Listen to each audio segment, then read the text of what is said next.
مولانا عبداللہ ربانی کے چینل میں آپ کا خیر مقدم ہے۔ آپ سے ریکویسٹ ہے کہ ویڈیو کو پورا دیکھا کریں، اسکپ نہ کریں۔ ویڈیو اچھی لگے تو لائک کریں، شیئر کریں، کامنٹس کریں اور چینل کو سبسکرائب کریں۔ السلام علیکم ورحمۃ اللہ وبرکاتہ۔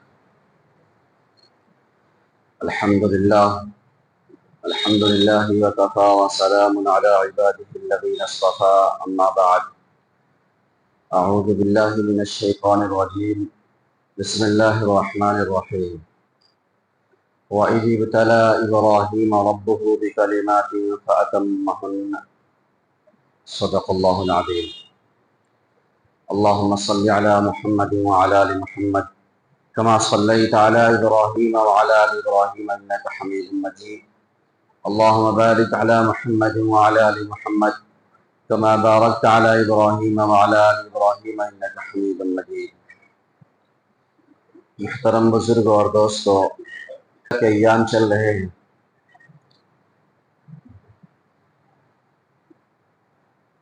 بہت سارے لوگوں کو، اکثر لوگوں کو اس کے بارے میں معلوم ہوگا، لیکن چونکہ یہ ہمیشہ نہیں آتے اس لیے ہم تھوڑی سی غفلت میں پڑ جاتے ہیں۔ حدیث پاک میں ان ایام کی بہت فضیلت آئی۔ اللہ تبارک و تعالی نے ان ایام کی قسم کھائی ہے قرآن پاک میں۔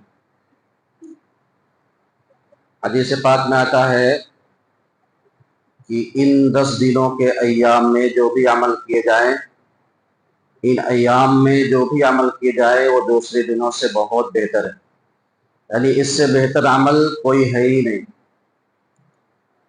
بہت ساری وجوہات ہیں اس کی۔ انہی ایام میں حج ہوتے ہیں، اور میں نے ابھی جو آیت تلاوت فرمائی ہے، اللہ تبارک و تعالی نے فرمایا کہ میں نے ابراہیم علیہ السلام کو آزمایا چند چیزوں کے ذریعے سے۔ حضرت ابراہیم علیہ السلام کی زندگی پوری کی پوری آزمائشوں سے بھری ہوئی ہے۔ سب سے بڑی آزمائش تو ان کی پیدائش ہے کہ جس ماحول میں جس وقت پیدا ہو رہے ہیں، پورا ماحول بت پرستی کا عالم ہے۔ ہر گھر میں بت پرستی ہو رہی ہے، بلکہ ان کے باپ آزر خود بت بنا رہے ہیں۔ سوچئے کہ ایک نبی جو پیدا ہو رہا ہے وہ بت گھرانے میں، بت تراشنے والے کے گھر میں پیدا ہو رہا ہے، اس سے بڑی آزمائش کیا ہوگی کہ جس کے ذریعے سے اللہ تبارک و تعالی دین کا کام لینے والے ہیں، ایک اللہ کی دعوت دینے والے ہیں، اس کلمے کی دعوت دینے والے ہیں کہ کہو اللہ ایک ہے۔ اور ماحول کیا ہے کہ ہزاروں خدا ہے، ماحول یہ بنا ہوا ہے کہ ہزاروں خدا ہے، ہر ایک کام کے لیے الگ الگ معبود، الگ الگ خدا بنا رکھا ہے۔ اور ان سب خداؤں میں سب سے بڑا خدا نمرود بن کے بیٹھا ہوا ہے۔ سارے لوگوں نے اس کو اپنا خدا، اپنا معبود بنا کے رکھا ہے۔ وَإِذِ ابْتَلَىٰ إِبْرَاهِيمَ رَبُّهُ بِكَلِمَاتٍ فَأَتَمَّهُنَّ، تو اللہ تبارک و تعالیٰ نے انہیں آزمایا ہے، بہت پوری زندگی آزمائشوں سے بھری ہوئی ہے۔ بت بنانے والے کے گھر میں پیدا کر کے آزمایا۔ پھر اللہ تبارک و تعالیٰ تو اپنے بندوں کو بچپن سے ہی، جو نبی ہوتے ہیں بچپن سے ہی میرے پیارے بزرگوں اور دوستوں، گناہوں سے پاک رکھتے ہیں۔ اللہ تبارک و تعالیٰ تو ان کو اسپیشل پیدا کرتے ہیں۔ بچپن سے ہی ان کے دماغ میں آ رہا ہے کہ نہیں، یہ سب خدا نہیں ہے، خدا ہو ہی نہیں سکتے، یہ خدا کیسے ہو سکتے، یہ تو اپنے ایک مکھی کو بھی اپنے اوپر سے ہٹا نہیں سکتے، تو یہ ہماری ضرورت کو، ہماری پریشانی کو کیسے ختم کر سکتے۔ دماغ میں چل رہا ہے تو سورج نکل رہا ہے، ہاں یہ خدا ہو سکتا ہے، کیونکہ یہ پوری دنیا کو روشنی کر رہا ہے، گرم کر رہا ہے، دیکھنے میں چھوٹا سا معلوم ہوتا ہے، لیکن پوری ابھی اندھیرا تھا، اندھیرے کو اس نے ختم کر دیا، یہ خدا ہو سکتا ہے۔ دن ڈھلتا گیا، شام ہوئی تو پھر رات آ گئی تو چاند نکلا، یہ سورج خدا نہیں ہو سکتا، یہ چاند ہے، یہ اتنا خوبصورت ہے، اس نے جو ہے چاند نے اس دن کی گرمی کو ٹھنڈا کر دیا، یہ خدا ہے۔ اللہ تبارک و تعالی امتحان لے رہے. پھر صبح ہوئی، پھر سورج ختم ہوا، چاند ستارے ہر ایک کو دیکھ کر کے نہیں یہ نہیں یہ نہیں. پھر کہا کہ نہیں، یہ ساری چیزوں کو چلانے والا سسٹم سے چل رہا ہے، اس کا چلانے والا کوئی ہے، وہ خدا ہے. یہ سب خدا ہو ہی نہیں سکتے، جو آ رہا ہے ختم ہو جا رہا ہے وہ خدا کیسے ہو سکتا ہے؟ تو میرے پیارے بزرگ اور دوستو، اس سب سے بڑی آزمائش ہے کہ ہمارا ماحول چاروں طرف سے ایک دم گھرا ہوا ہو، ہم گندے ماحول میں ہوں. اس ماحول میں ہمیں اچھے کام کرنا ہے اور اچھے کام کی دعوت دینا. یہ بہت بڑی آزمائش. جب دعوت دیا ہے حضرت ابراہیم علیہ السلام نے، پوری قوم ان کے خلاف ہو گئی، پوری قوم خلاف ہو گئی، پوری قوم. میں شارٹ کٹ میں واقعہ بتلا رہا ہوں. پوری قوم خلاف ہو گئی اور ان کو ارادہ کر لیا کہ آگ میں ڈالا جائے گا. نمرود نے ارادہ کر لیا. اس کے لیے سارے لوگ لکڑیاں جمع کر رہے ہیں، مہینوں سے لکڑیاں جمع ہو رہی ہیں، اس آگ کو جلایا جا رہا ہے. روایت میں آتا ہے کہ وہ آگ جو جلائی گئی اتنی خطرناک تھی کہ اوپر سے کوئی پرندہ اگر گزرتا تھا تو وہ آگ کی لپٹ اس کو کھینچ لیتی. اس آگ میں حضرت ابراہیم علیہ السلام کو ڈالنے کا فیصلہ کیا گیا. سوچئے، اللہ تبارک و تعالی نے ہر ایک عمل کر کے بتلا دیا کہ ساری چیزیں میری محتاج ہیں. آگ میرے حکم کی محتاج ہے، چھری میرے حکم کی محتاج ہے، پانی ڈبونے کے لیے میرے حکم کی محتاج ہے، پانی بھی میرے حکم کا محتاج ہے، میرے حکم کے بغیر ایک پتا نہیں ہل سکتا. اسی کا یقین ہمارے دل میں ہونا چاہیے. کلمے کا مقصد یہی ہے، لا الہ الا اللہ. یہ ساری چیزوں کا انکار کرنا، اللہ کے علاوہ کسی سے کچھ نہیں ہوتا، جو ہوتا ہے اللہ کے حکم سے ہوتا ہے، اس بات کا یقین ہونا چاہیے. یہی کلمے کا مقصد ہے. اگر اس میں ذرہ برابر بھی کمی آ گئی تو ہمارے ایمان خطرے میں ہے. جب ایمان مضبوط ہوگا تو میرے پیارے بزرگ اور دوستوں، ہمیں اللہ کے حکم پر کھڑا کرے گا.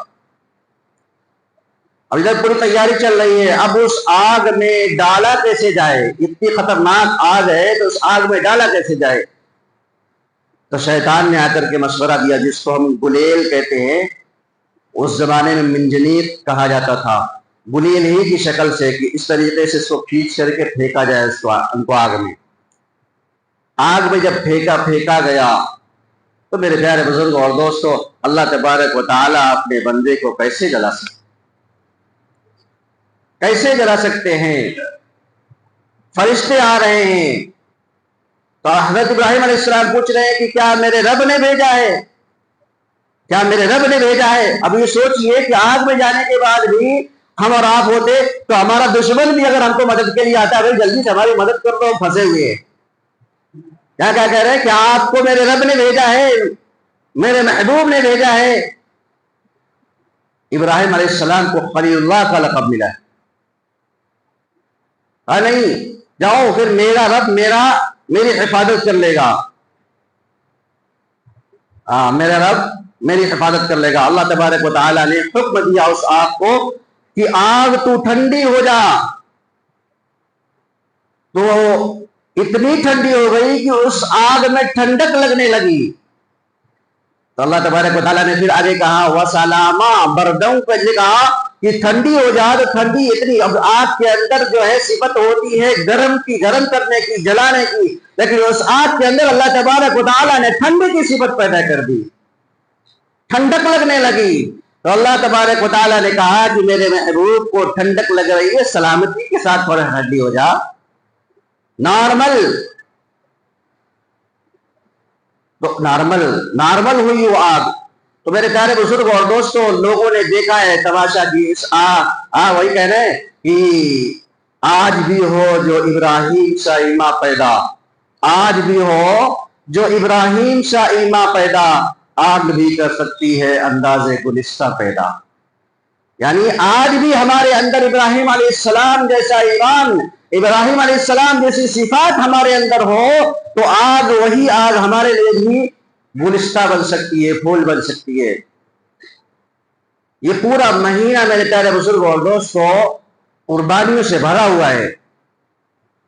ادھر اللہ تبارک و تعالیٰ نے انہیں آنکھ کے ذریعے سے آزمایا، پھر بیٹا دیا، بڑھاپے کی عمر میں بیٹے دے کر کے پھر اس پر آزمایا جس کے ابھی چند دنوں کے بعد عمل کریں گے، قربانی والا عمل۔ اللہ تبارک و تعالیٰ نے اس نے بھی آزمایا، بیٹا دینے کے بعد بھی آزمایا، کہا قربانی کرنے کا حکم ہو رہا ہے۔ حضرت ابراہیم علیہ السلام اس پہ بھی کھڑے اترے، اسماعیل علیہ السلام بھی کھڑے اترے، تو اللہ تبارک و تعالیٰ نے ان کی یاد میں قیامت تک کے لیے اس کو ہمارے لیے ضروری قرار دیا کہ جو صاحب نصاب ہوگا اس کے اوپر قربانی کرنا ضروری ہے۔ میں نے بتایا تھا کہ صاحب نصاب کس کو کہتے ہیں۔ اب یہاں پر تھوڑا سا میں ایک مسئلہ بتا دوں۔ ہمارے گھروں میں ایک بہت بڑا بگاڑ ہے کہ گھر میں ایک دو لوگ قربانی کر لیتے ہیں، باقی سب لوگ اگر صاحب نصاب ہیں، چند لوگ ہیں، 10 لوگ ہیں، 10 میں سے اگر 8 لوگ صاحب نصاب ہوتے ہیں تو گھر کا ایک ذمہ دار جو ہے قربانی کر لیتا ہے، کہتا ہے کہ امی نے تو قربانی کی ہے، ابو نے قربانی کر لی ہے۔ تو میرے پیارے بزرگ اور دوستو، ایسا نہیں ہوتا ہے، ایسا نہیں ہوتا ہے۔ جس کے پاس بھی نصاب کے بقدر مال ہوگا، جو صاحب نصاب ہوگا، ہر ایک کے اوپر الگ الگ سے قربانی ضروری ہوگی، ہر ایک کے اوپر۔ گھر میں 10 لوگ ہیں، 10 لوگ صاحب نصاب ہیں، تو 10 کے 10 کے اوپر قربانی ضروری ہے۔ یہ نہیں کہ بس ایک کر لیا، 10 کے لوگ ساتھ میں کھا لیے تو قربانی ہو گئی، سب کے اوپر قربانی ضروری ہے۔ یہاں پر ایک چیز اور ہے، ہمارے خاص طور سے یوپی میں، اعظم گڑھ میں اس میں بڑا گھپلہ ہوتا ہے۔ جو ہمارے گھروں میں بہویں آتی ہیں، ایک تو یہ ہے کہ وہ زیور اپنے مائکے سے لے کر کے آتی ہیں، ایک وہ زیورات جو ان کو سسرال سے ملتا ہے، یہاں سے ملتا ہے، لیکن اس میں بڑا گھپلہ چلتا ہے۔ قبضے میں رکھے رہتے ہیں ساس سسر اپنے، کہتے ہیں کہ بہو کا ہے، اپنی ملکیت میں لے کے رکھا ہے، اور کہتے ہیں جب زکوٰۃ نکالنے کی یا قربانی کرنے کی باری آتی ہے، کہتے ہیں وہ جانے، اس کا ہے، وہ جانے، ہم کہاں، ہم کیا کریں گے۔ میرے پیارے بزرگ اور دوستو، بات اچھی طرح سے سمجھ لیں۔ اگر مثال کے طور پر کسی کا طلاق ہوا، گاڑی کب پھنستی ہے؟ گاڑی کب پھنستی ہے؟ جب طلاق ہوتا ہے، تب جا کر کے اصلیت سمجھ میں آتی ہے کہ یہ زیور کس کی ملکیت میں تھا۔ جب طلاق ہوتا ہے تو وہاں پر لین دین کا معاملہ آتا ہے، اور آج کل کے سارے طلاق کے جو کیس تو کورٹ میں چلے جاتے ہیں، ہمارے جو ہے عدالت شرعیہ میں آتے ہی نہیں، بہت ہی 10-5% کیس آتے ہیں، باقی سب کے سب بھاگتے ہیں دنیاوی عدالت کی طرف، اس کے بعد جھیلتے ہیں، روتے رہتے ہیں، پھر اس کے بعد لاسٹ میں ہوتا ہے کہ صلح کرا دو، آخر میں وہی چارہ ہوتا ہے۔ تو جب کیس ہوتا ہے، جب صلح ہوتی ہے، تو کہا جاتا ہے کہ اتنا آپ دے دیجئے، اس پہ صلح ہوگا۔ مثال کے طور پر 5 لاکھ آپ دے دیجئے تو صلح ہوگا۔ یہاں پر میٹر پھنستا ہے، تو کیا کہتا ہے کہ ہماری بیوی جو ہے، یہ ہماری بہو ہمارا 3 لاکھ کا زیور لے کے چلی گئی۔ آیا نا، دل کی بات زبان پہ آئی۔ ابھی تک تو آپ کہہ رہے تھے کہ یہ تو اس کا ہے، یہ مالک ہے، یہ جو چاہے کرے۔ ارے جب مالک ہو گئی تو پھر اپنا دعویٰ کہاں سے کر رہے ہو کہ تمہارا 3 لاکھ کا زیور لے کے چلی گئی؟